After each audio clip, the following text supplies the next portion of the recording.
The school courtyard was mostly quiet that morning, except for the wind rustling the flag above the front steps of Eastbrook High.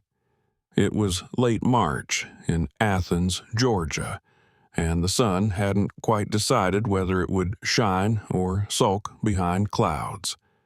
Maya Williams adjusted the strap on her old denim backpack and kept walking, her steps light but her shoulders tense. She liked mornings before the noise started, before the laughter of people who didn't see her, before the casual cruelty disguised as popularity games. Her mother, a nurse at St. Mary's Medical Center, always told her, "Stay low, stay quiet, get through the day and move on." It wasn't cowardice, it was survival. Ever since the accident that left her older brother Jacob in a wheelchair, Maya understood how fast the world could change and how little it cared when it did. She passed the flagpole, the cafeteria windows, and was only a few steps from the main entrance when she saw them. 3 boys in matching football jackets, sneakers too clean, voices too loud, postures too smug. Wes Dyer, Colton Reeves, Logan Ward, names that carried weight, not because of anything they'd done, but because of who their fathers were. Wes, the sheriff's nephew. Colton's dad ran half the real estate in town. Logan's uncle was on the school board. They didn't need to be liked. They were protected. That day, they had cornered a girl Maya vaguely recognized, small, dark-skinned, her hair pulled back into a puff, holding her backpack to her chest like it was a shield. Brittany Moore. She was new, transferred from Atlanta last month, kept to herself, walked with her chin up. Maya had admired that. "Where's your hall pass, Beyonce?" Wes called out, loud enough for heads to turn. Maya froze. Brittany didn't answer. She tried to step around them, but Colton slid into her path like he was dancing. Logan flanked her from behind. Maya couldn't hear the exact words, but she saw how Brittany's shoulders stiffened, how Wes leaned in with that slick, mocking grin, how Colton's hand rose and then shoved. Brittany stumbled hard, her bag slipping, books scattering. Her knees hit pavement. Wes laughed. Logan whistled. Brittany didn't cry. She didn't speak. She simply began collecting her things. No one moved. Not the students peeking from the hallway, not the teachers near the doors, not even the security guard sipping coffee from his SUV. Maya's heartbeat slammed in her ears. Her feet wouldn't move. She gripped her backpack tighter, like it could anchor her. Her mother's voice whispered again, "Just get through the day." But then Brittany looked up. Their eyes met. And in that glance, Maya didn't see pity or shame. She saw a question. Not spoken, just present. "Are you really going to do nothing?" 10 minutes later, the lunch bell rang and the courtyard buzzed with life. The 3 boys had vanished into the cafeteria. Maya didn't follow. She circled back to the front steps. Brittany sat alone beneath the flagpole, her back pressed against the stone, wiping at the blood on her knee with a crumpled napkin. Maya approached. "You okay?" she asked. Brittany looked up, startled. "Yeah, just scraped." Maya hesitated. "Can I sit?" Brittany nodded. They didn't speak for a while. The silence was real, not awkward. Then Maya asked, "You know how to throw a punch?" Brittany glanced sideways, a wry smirk forming. "Why? You planning on teaching me?" Maya didn't reply. She stood, pulled the hair tie from her wrist and tightened her ponytail. She spotted the boys behind the gym near the vending machines, laughing like nothing had happened. Maya took off her backpack and handed it to Brittany. "Hold this." Brittany blinked. "Wait, what are you?" But Maya was already walking, Her steps were slow but sure. Her chest burned. She didn't know exactly what she would say. She just knew she had to say something. Wes saw her first and nudged Logan. Colton turned, cocking his head. Well, Logan drawled. Look who found her voice. Maya stopped a few feet away. Her voice didn't shake. You think what you did earlier was funny? Wes snorted. It was a joke. She tripped. Really? Maya asked. Because from where I stood, you shoved her. Colton crossed his arms. So what? You gonna fight us now? Maya held their gaze. I don't have to. There are cameras out front. You're on them. All of you. It was a bluff, but it landed. Logan's smirk faltered. Colton shifted. You're bluffing, he muttered. Try me, Maya said, but next time you touch her, I won't need cameras. Wes stepped forward, his jaw tight. You think you're some kind of hero? Maya didn't blink. No, I think you're scared of people who aren't. His hand twitched like he might shove her. Then a voice behind them snapped, Don't! It was Coach Redmond, the track coach, duffel slung over his shoulder. His face was unreadable, but his voice was iron. You touch her, you're off the team. Permanently. The boys froze. Wes dropped his hand, scowled, then turned and walked away. The others followed. Maya let out a slow breath. When she turned around, Brittany was there, still holding her backpack, eyes wide. Why'd you do that? She asked. Maya gave her a tired smile. Because someone should have. That afternoon, Maya was called to the principal's office. Not for detention, for acknowledgement. Brittany had told the front desk what happened. Principal Matz, gray hair tucked behind steel-rimmed glasses, looked at Maya for a long moment before speaking. Is everything Brittany said true? Maya nodded. Every word. Matz sighed, rubbed her temple. We've had complaints about those boys before. This time, we'll take it seriously. As Maya stood to leave, Matz added, What you did was brave. But I want you to know, it's not your job to fix what's broken in this place. Maya turned back. Maybe not, but I won't be part of breaking it. That night, she said nothing over dinner. She helped Jacob with his math homework, washed dishes, and slipped into her room early. She opened her notebook to a blank page, meant for algebra. Instead, she wrote one sentence. It wasn't long, but it felt heavier than anything else she had ever written. Courage doesn't always shout. Sometimes it whispers, not today. The next morning, something felt different in the hallways of Eastbrook High.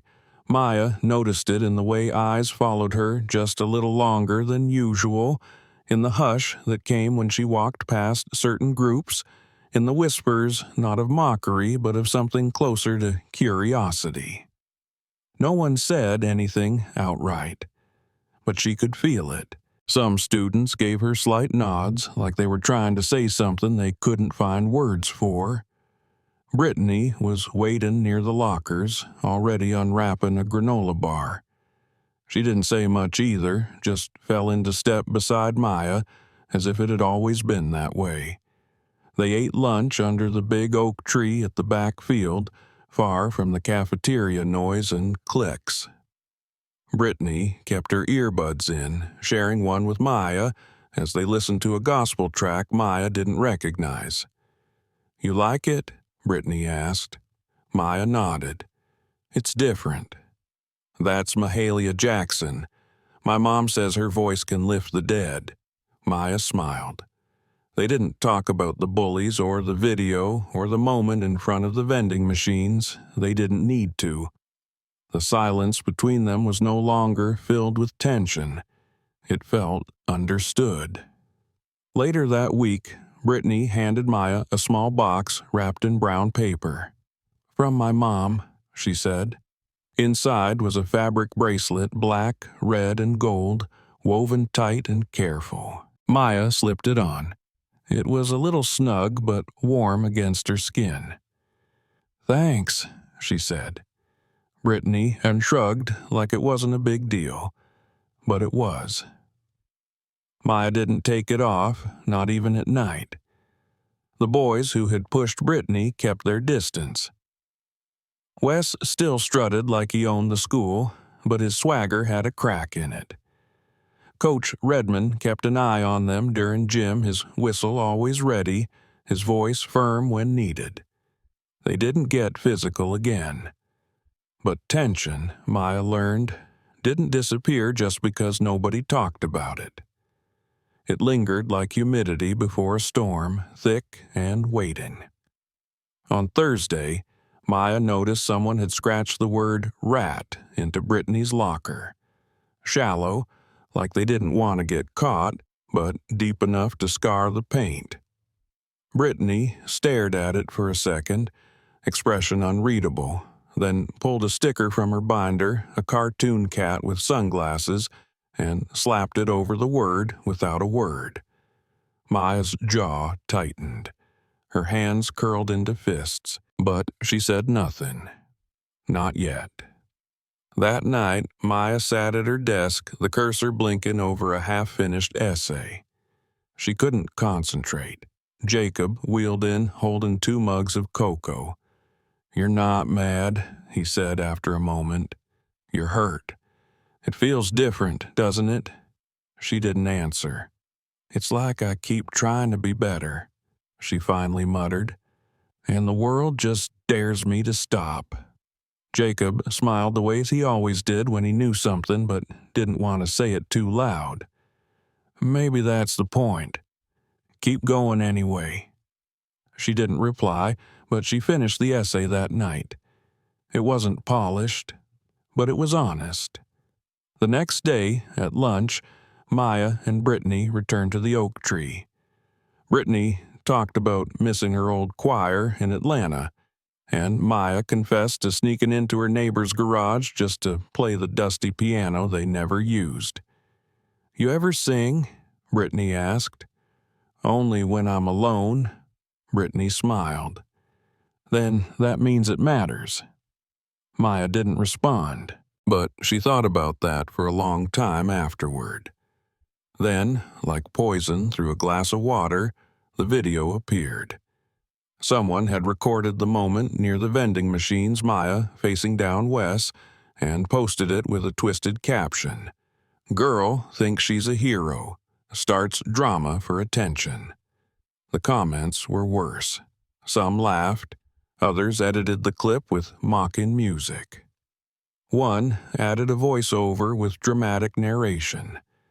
It spread fast. People who'd been nodding at Maya in the halls now avoided her eyes. By 6th period, her phone was buzzing non-stop. She turned it off. After school, Brittany found her by the vending machines, holding out a pack of Twizzlers. "Peace offering?" Maya took one, chewing slowly. "It's fine," she mumbled. "Let them talk." Brittany tilted her head. "Is it really fine, though?" Maya looked away. "No, but I'm used to it." That night, she showed Jacob the video. He watched quietly, then asked, "What are you going to do?" "Nothing," Maya said. "Talking back just gives them more fuel." "So let them set the fire," Jacob said, "or build something from it." The next morning, Maya walked through the school with her head up. Not defiant, just steady. In her pocket was a folded note slipped to her by a student she didn't know. It read, "Thank you, for Brittany, for all of us." She didn't know who wrote it, but she folded it back up and kept it close. By Friday, things boiled again. Maya was leaving the gym when she saw Brittany pinned against the wall by Kenzie Walker, the cheer captain. Kenzie's voice was low, sharp, dangerous. You think you run this place now, just 'cause some transfer girl played hero?" Brittany didn't move. Her eyes flicked to Maya. That was enough. Maya stepped forward. "Back off," she said. Kenzie turned. "Oh, look, it speaks." Maya didn't blink. "Try me," Kenzie scoffed. "You're not worth getting benched for." Then she stepped back, brushing Maya's shoulder as she passed. "Crowds don't last long, new girl." When it was over, Maya turned to Brittany. "You okay?" "Yeah," Brittany said, but her voice cracked. "I didn't want you to come." "Why?" "Because I wanted to handle it like you did for me." Maya paused. "You did. You stood your ground. But I still needed you." Maya smiled gently. "That doesn't make you weak. It makes you brave enough to want backup." That evening, Coach Redmond messaged Maya. "Would you consider joining a student-led peer mentorship program?" Not as a participant, as a guide. Maya stared at the message for a long time before replying yes. Not because she felt like a leader, but because maybe someone else needed what Brittany had given her: quiet courage, unwavering presence, and the feeling that even in a cruel world, someone saw them. That weekend, she didn't write homework. She wrote something else, a reflection, about what it felt like to be mocked for standing tall, about the lie that silence is safety, and about the truth that silence might be survival, but voice is freedom. It doesn't roar. It doesn't ask for applause. It begins when someone stands, even when they're shaken. Monday morning arrived with the kind of bright blue sky that felt too hopeful for high school. Maya stepped through the school doors half expecting another round of whispers, but the hallways were quieter than usual. Not silent, just still. It wasn't peace. It was a pause, the kind that comes before something breaks or rebuilds. As she made her way to her locker, a girl from the yearbook club, Hannah, Maya thought, passed her in the hall and gave a small smile. "Check the school site," she whispered. Then she was gone. Curious, Maya pulled out her phone in the restroom between classes. On the Eastbrook Yearbook Instagram page, a new video had been posted. It wasn't flashy. No music, no editing, no mocking captions. Just raw footage from a different angle. Someone had caught the moment Brittany was pushed, the way she hit the ground, the way Maya had stepped between her and the boys. It was short, but it was honest. The comments were different. Some kids apologized in threads. Others tagged friends saying, "We were wrong." A few even shared their own stories of being bullied and staying silent. Maya didn't know who posted it, but it shifted the tone of the week like a gust of wind through a dusty room. It didn't change everything, but it softened the edges. That afternoon, one of the counselors approached her in the hallway. "We'd like you to speak at the next peer assembly," she said. "About standing up, about voice." Maya hesitated. She wasn't sure she wanted to be seen, but something in her chest whispered, maybe it's not about wanting, maybe it's about needing to be heard. She didn't answer right away. Instead, she returned to the library, where Brittany was already waiting near their usual spot under the tall windows. They sat in silence for a while, watching the light stretch across the carpet. Then Brittany said, "I think I want to start a poetry club." Maya blinked. "What?" "You said you play piano, right? I write poems. Maybe we can combine it. Music and words." Maya smiled slowly. "Only if I get to veto anything too cringy."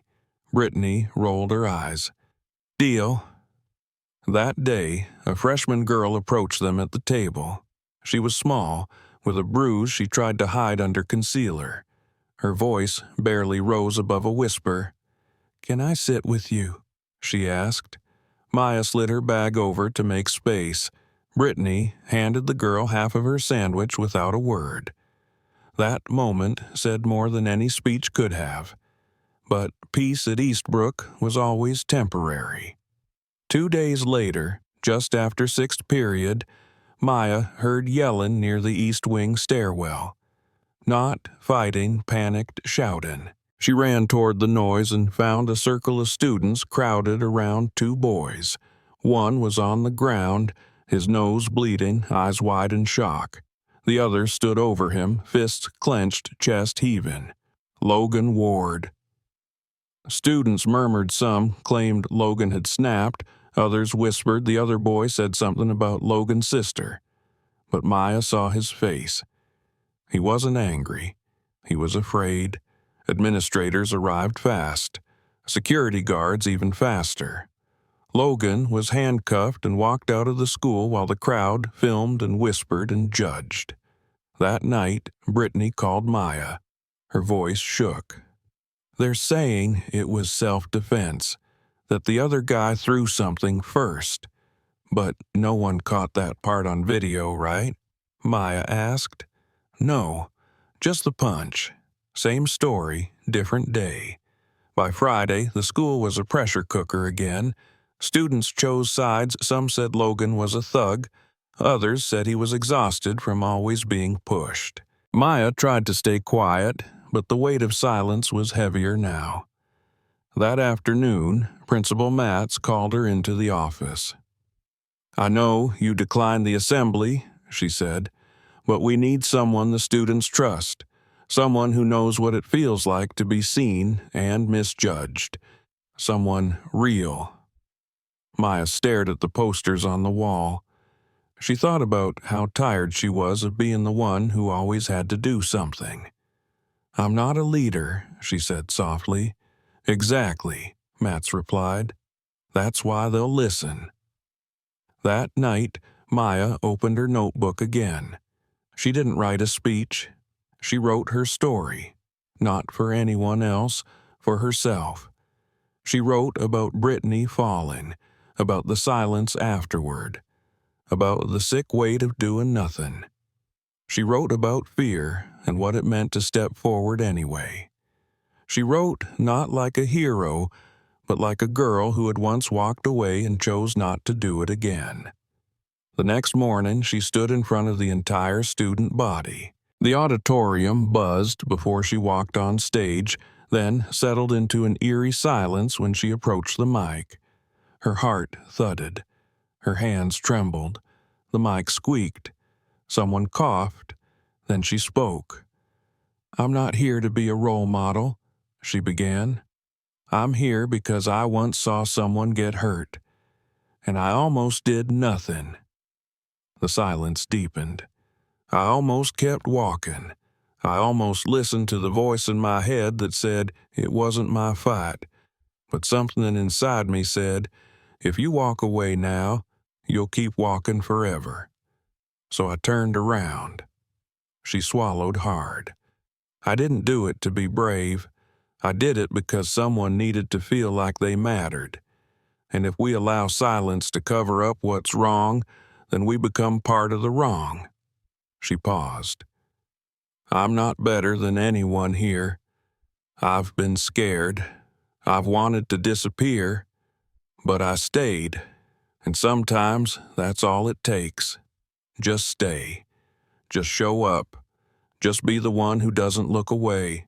When she stepped down, the applause didn't come all at once, but when it did, it wasn't loud, it was steady, real. In the hallway afterward, Brittany was waiting by her locker. Told you had a voice, she said. Maya smiled. Didn't know it mattered. It does, Brittany said, because someone listened. The following week, at Eastbrook High moved like something just beginning to unfreeze. Not fast, not dramatic, but steady, deliberate, like the first thaw after a long frost. Maya walked through the halls with the same calm step she always had. But this time, people didn't avoid her eyes. Some nodded. Some offered small smiles. A few even whispered, "Thank you," as they passed. The peer mentorship program launched that Monday quietly, without banners or balloons. Just a circle of folding chairs in the counseling office and a sign-in sheet that didn't ask for more than a name. Maya showed up, not as a leader, not even as a speaker, just as someone who knew what it meant to feel invisible and still show up anyway. Brittany was there too, sitting beside her, legs crossed, notebook in hand. When someone needed to talk, she was the first to listen. When someone couldn't find words, she offered silence that didn't feel heavy, just safe. By Thursday, a freshman named Lena, the same girl who had asked to sit with them, had written her first poem. It was short, raw, called "Bruises Don't Mean Weak." Brittany read it out loud in the library. No one clapped. No one had to. The quiet was respect. That same afternoon, Maya met with the school's IT coordinator. They were discussing safety protocols after the video incident when the woman said, "It's weird. I've been here 12 years, and this is the first time students have come to me with ideas instead of complaints." Maya shrugged. Maybe they just needed to believe someone would listen. That Friday evening, Maya returned home late from school. Jacob was on the porch, his wheelchair parked in the usual corner, a blanket across his lap, and a comic book in hand. He looked up as she dropped her bag on the step beside him. "You survived." "Barely," Maya said, flopping into the porch chair next to him. "Any riots?" "Just 3 crying freshmen and someone baked brownies for group therapy, so call it even."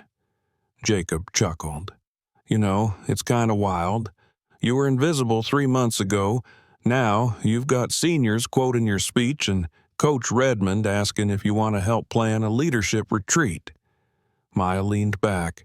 "It doesn't feel like leadership. It feels like momentum." Jacob tilted his head. "That's the best kind. The kind you don't force, the kind that finds you when you keep walking." The next week, the school released a new initiative.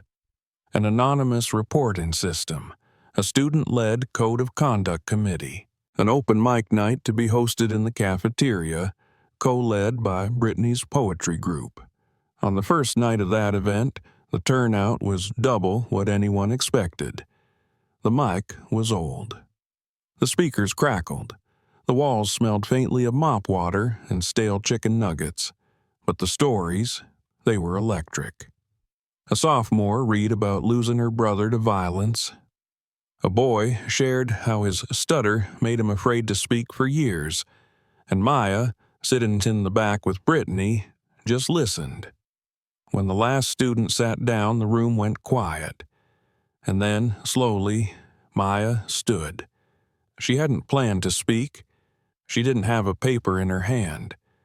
But when she took the mic, her voice was steady. "I used to think silence kept you safe," she said.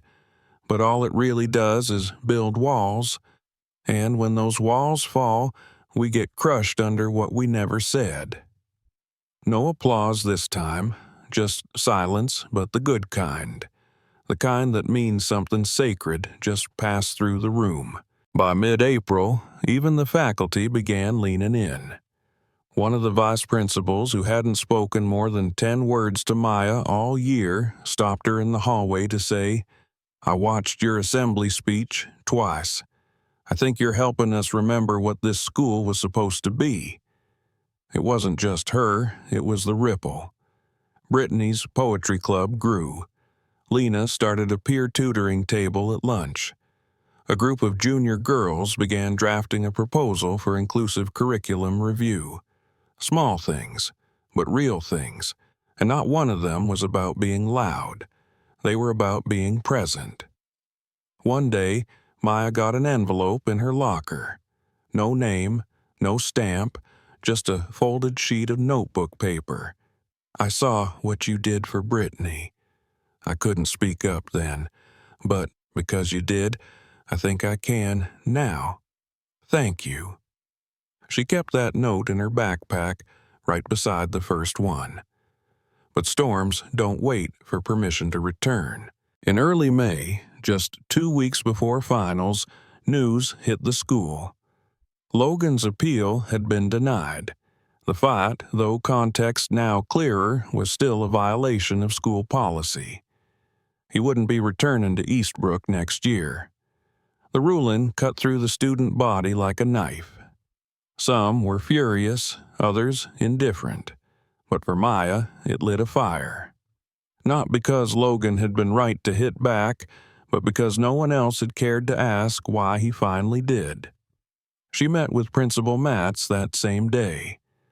"You're asking me to challenge the district board?" Matz asked, her tone calm but cautious. "I'm asking you not to stay quiet when you know context matters," Maya replied. The principal sighed. "You remind me of someone I used to be." "Maybe it's not too late to be her again," Maya said quietly. That afternoon, Matz announced a review panel. She didn't promise reversal, but she promised a process, a voice. It was more than Maya expected, and exactly what was needed. That weekend, Maya sat beside her father on the porch. He looked older in the dusk light, his hands resting on his knees like the weight of years worked into his bones. "They're listening," she said softly. He nodded. "It's about time." She looked at him. "You ever wonder if all the things we do, the quiet ones, if they matter?" He turned to her, his gaze steady. "Every building I've ever cleaned, someone walked into it and didn't trip. That mattered. They just didn't know it." Maya didn't answer. She didn't need to. She stayed on the porch long after he went to bed, the night breeze brushing against her face. She thought about Logan, about Brittany, about the freshman girl who still sat with them at lunch. She thought about a hallway where she once kept her head down, and the way that same hallway now felt like a place she belonged. When the sun rose the next morning, she stood at her window and wrote 3 words on her mirror with a dry erase marker. "Show up anyway." Because maybe power wasn't about being the loudest. Maybe it was about being steady, unshakable, present. Maybe real change didn't happen in assemblies or applause, but in the quiet choices people make when no one is watching. And maybe, just maybe, Maya Williams had become the kind of girl who didn't wait for permission to be that change.